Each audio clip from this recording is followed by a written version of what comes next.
Hi knitters, I'm working on a graft on Blue Daffodil's Tessa Cat hat pattern. It just came out and I'm knitting it for the Keep WNC warm event. And I thought it'd be a great time to show how to graft.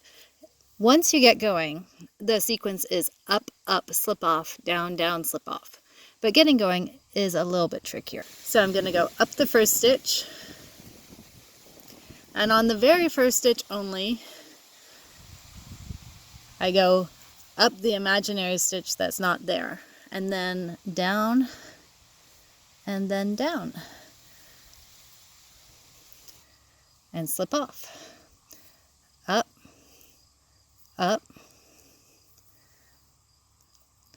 slip off, down, down, slip off, up, up, slip off, down, down. So after I've done a couple, it's just time to tension them up. So you want to get as close to your gauge as you can. You don't want them to be, super tight, and you don't want it to be so loose you look like loose stitches. So just by eyeballing it,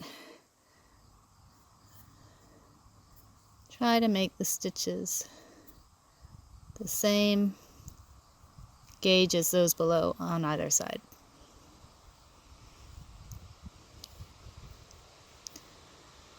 And you can tension all at the end if you like, but I like tensioning every few, just so that I don't have a ton of yarn that I'm having to pull through at the end.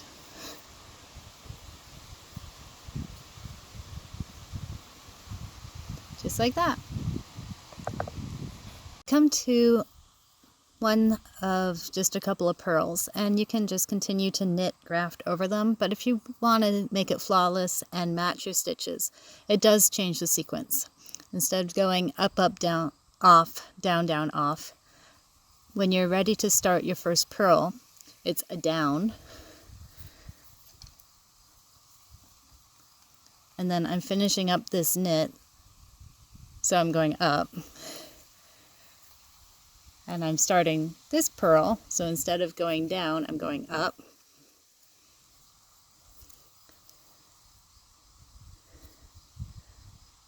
And finishing off this purl with also an up.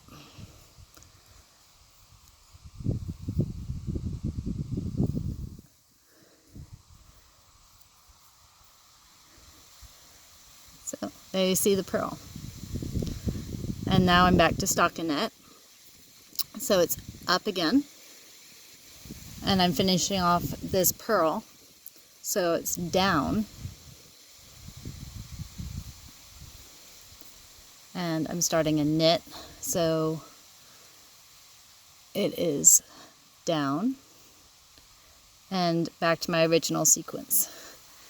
Down and off. And that way you just keep the nice patterning that you've got going. So I'm coming up to the end of my graft, and I'm continuing doing the up, up, off, down, down, off, and you go through each stitch twice. So up, up, off, and this is where you have the fake ones again. So down, down, and then pretend up, and that finishes it. And once I tension that up, I'll put a knot in to secure it so it doesn't unravel. But I wanted to show you what it looks like. Okay, haven't tensioned that side yet. Can you spot the graft? Happy knitting!